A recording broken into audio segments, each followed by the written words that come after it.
Hello, welcome back. This is going to be part 2 of page 3, and I apologize. I failed to turn the video on when I was actually finishing putting this together. So I'm going to spend a little bit of time showing you how I got here. For the most part, you have the album or this signature completed, and it was at this stage that we stopped. We have a few internal pages that we need to finish up, but we'll get there.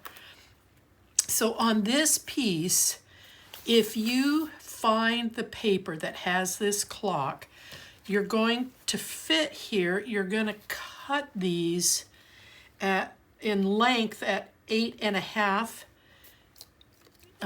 in your height, and then I do believe it's 8 1/8 across. Now, do not cut it in half yet. And for those of you who have, I will go over what to do. But do not cut it in half. If you have a circle die that measures about 3 1/8 to 3 1/4, then you're going to put this on your die machine and you're going to cut this out. Now, if you don't have a die machine that is big enough to handle an 8-inch wide piece, if you take your score tape roll, it is perfect. You can set it in the center of this, and then you can take your craft knife and very carefully cut and trim around this so that you can lift the clock piece up off. Then you put the clock piece back on. No, let me think what I thought about this. Okay, you're going to take the clock piece off.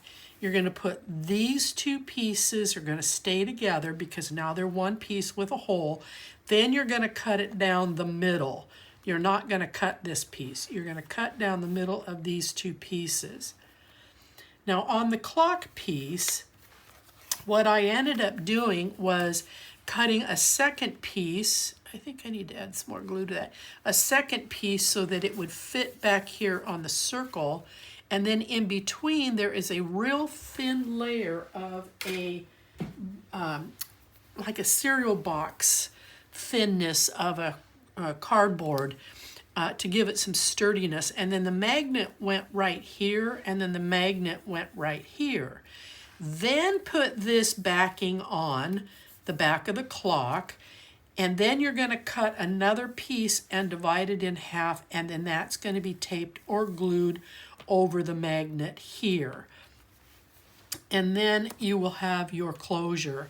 Now, for those of you who had actually cut this piece and then cut it in half, here's how I fixed mine, because that's what I did.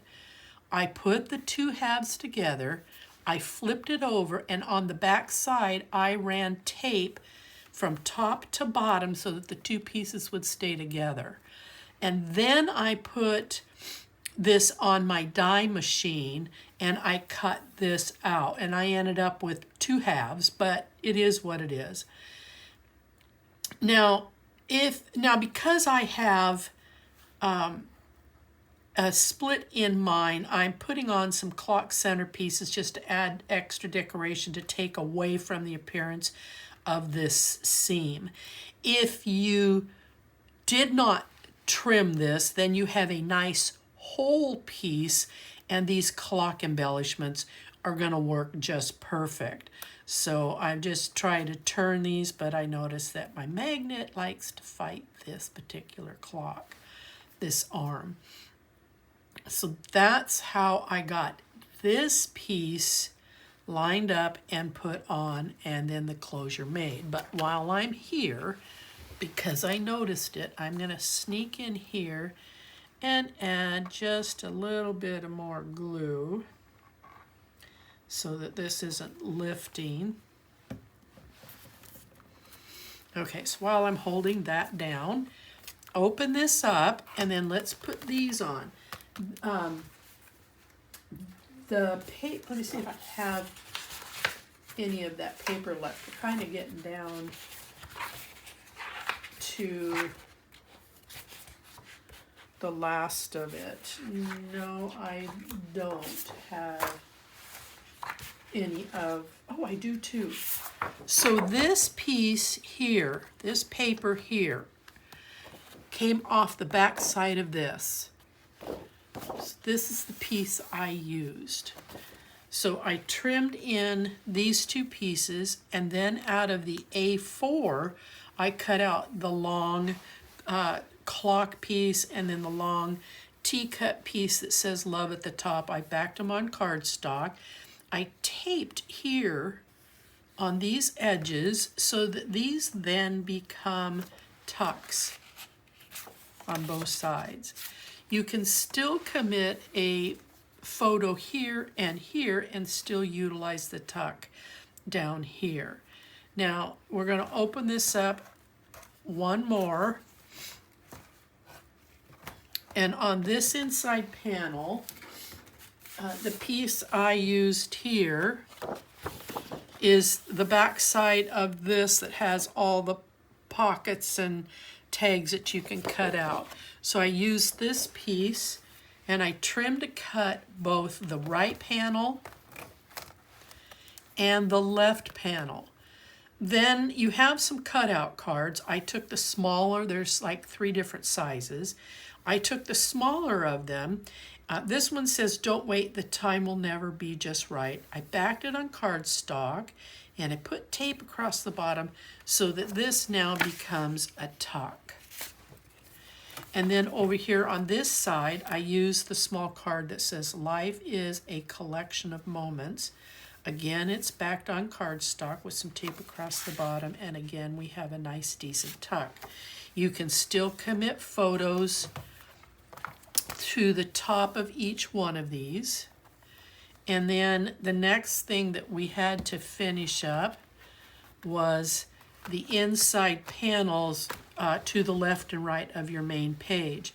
So the piece I used is the piece here that have music notes. It has a lot of what looks like journaling sheets, and for both sides. So I cut to fit both sides of these. Then I came in here with some cardstock and I cut a 1-inch piece, and then the length of it will go from just to the inside of each of the score lines. So you'll cut that to fit. I took this out of my paper stash here, and then took this off of the A4 and put a little bead of embellishment. Now when I taped these together, I only used 1/8 of an inch in tape, both on each ends and then down the center. So what you have here is a nice tuck from the top and from the bottom. And I did that on both sides. This one I used this little cutout tag, and again I put a pink embellished gem on there from my stash. So you can commit photos, or you can use the tuck to place a photo until you're done putting your album together, and you then can commit where you want your photos to go. So that, with that completes this, with this being the most intricate of what we needed to get accomplished. So I apologize for the video not being an actual build, but if you have any questions, please reach out. I'm more than happy to help. So until the next one, bye-bye.